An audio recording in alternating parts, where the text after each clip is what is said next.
Hey guys, it's Anne Marie and some trees. Of course, I didn't plan coming out here. It's a thin coat here and the wind is picking up. I don't have any gloves on, but I'm about to process some stuff. I think it's time for me to start talking about some stuff so I can move on from it finally and continue to heal from it, because I thought I healed from it. However, coming back to this park, when I got close to a tree that I used to drum at, I used to gather in groups here and drum.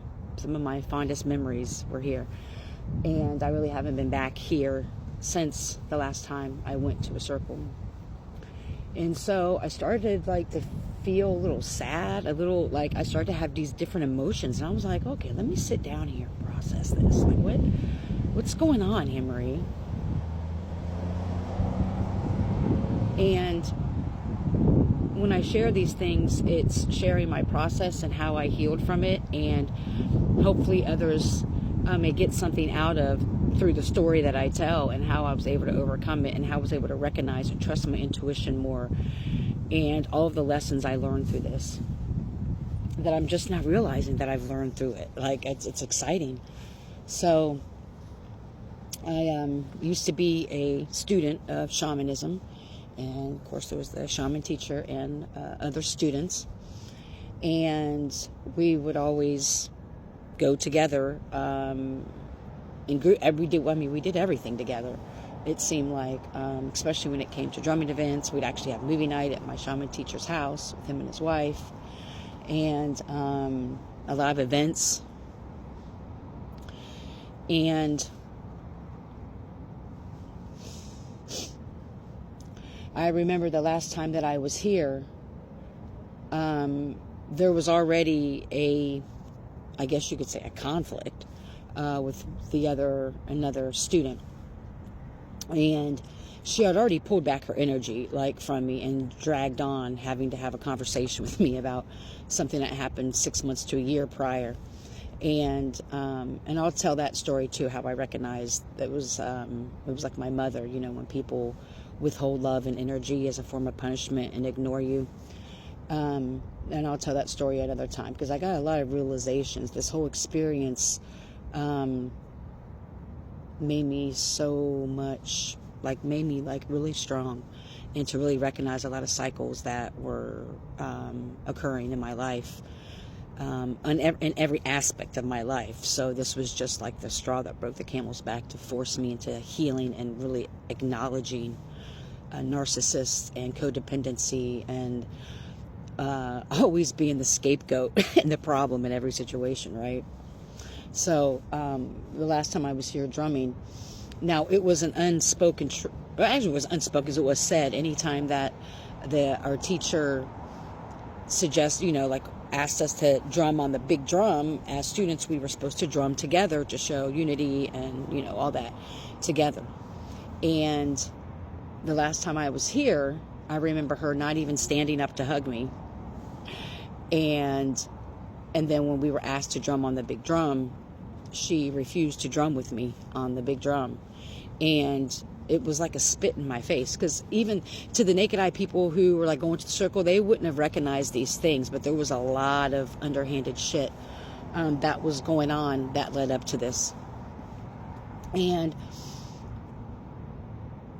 it got me to really, it was hard, because I was like, here's these people who call me family, or said that we're family and said that they love me, yet they're withholding energy and love from me, and energy doesn't lie, and I see. And I was confused, because when I went to my shaman teacher about it, about how I recognize these things, about the gaslighting and withholding energy and ignoring me and stuff like that, he said he didn't want to be in the middle of it, which was interesting to me, because my teacher ended up having COVID, and when he got better, and this is per him, he was having conflict with this student as well. And apparently what happened is that she became upset that we went out to brunch together. And this is according to him. apparently the night before she asked him to go to dinner, and he didn't feel like being around anybody. He had, hasn't been around anybody, and he was in the hospital for a while. And so I guess the next day, according to him, he decided he felt better, and he invited me, and he said her, and like I think his nephew and his son, I forget. He invited a few people to go to brunch, and so of course I showed up, and I think I don't know if both his nephews showed up or his nephew and his son, but a couple of us showed up. Well, according to him, she got really, really upset, and so he was sharing this stuff with me about how it made him feel really uncomfortable that she was upset that he wouldn't go to dinner with her, and then it made his wife uncomfortable, and that he thought she had a crush on him, and that a lot of inappropriate stuff.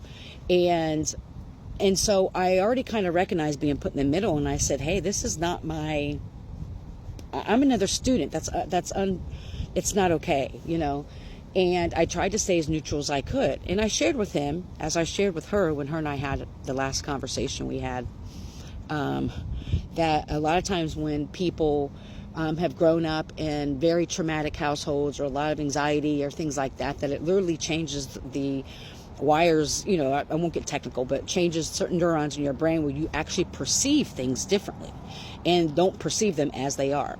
And there's other parts to that as well. I won't go into detail.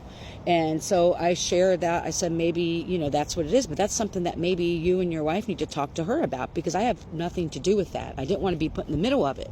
And I said, but you put me in the middle of that, and considering you're our teacher and you're supposed to be guiding us, and I'm recognizing these things, I'm looking for you to handle this and for us all to get together and talk about it. And so it was a big realization of the triangulation that was going on. And what was interesting is when I moved into my apartment, I invited like him and his, and I, out of respect, I invited his wife over too, because I don't want her, to think, because apparently she's always thought like there was stuff going on with him and other people that he's worked with. I don't know the whole story. I know what's been told to me about different women in the community. But out of respect, I wanted to invite her over as well. And this other student asked if she could come to my house beforehand so she could talk to me about what was going on. And so she came to me and was telling me that the perception, that there was triangulation, and that she kept saying, I'm not crazy. And she was like yelling. And I was like, I am, never to be the one to tell anybody that they're crazy. And I said, as your shaman sister, and I only said that because she used that word to me all the time before she wanted to say something to me.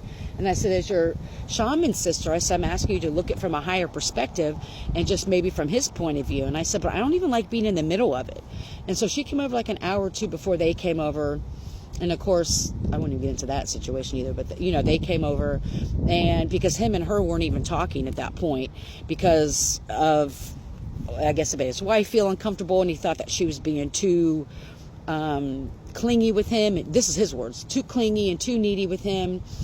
And I just thought there was a lot of triangulation. And so I was really taken back when I came to him as a student, especially when invited to drum on the drum together. And it was like I was being, I knew something else was going on behind the scenes. And I knew that I was the butt of a lot of jokes. And I knew things like that were happening. And that's when I decided that the last time I came here to a drum circle, and because I wasn't going to tolerate being treated like that. I want to say it was down by the river the last time I went, when they purposely hit the cowbell in my ear, and I said that I don't like the cowbell being in my ear like that, and they did it on purpose, and then laughed about it when I couldn't drum on the big drum by myself. I can't remember, but anyway, it brought up those memories here of people who I thought loved me, and I know it was all a joke, but it was all facade. And so I'm just kind of like processing through like how far I've come and what I allow and what I don't allow in my life. And now I see how people triangulate situations to make it work for them. And I'm just so glad I'm not in that place anymore. I'm so glad that I can see people trying to pit each other against each other, the gossiping and the backbiting. Like, that's just not who I am. And I recognize that because I don't align with that, that's why I had to kind of get out of the group, because I don't align with talking about people. And I noticed that a lot, that they would always talk about people. And I just So I know we're out of time, but thank you. I hope you're healthy and happy, full of joy.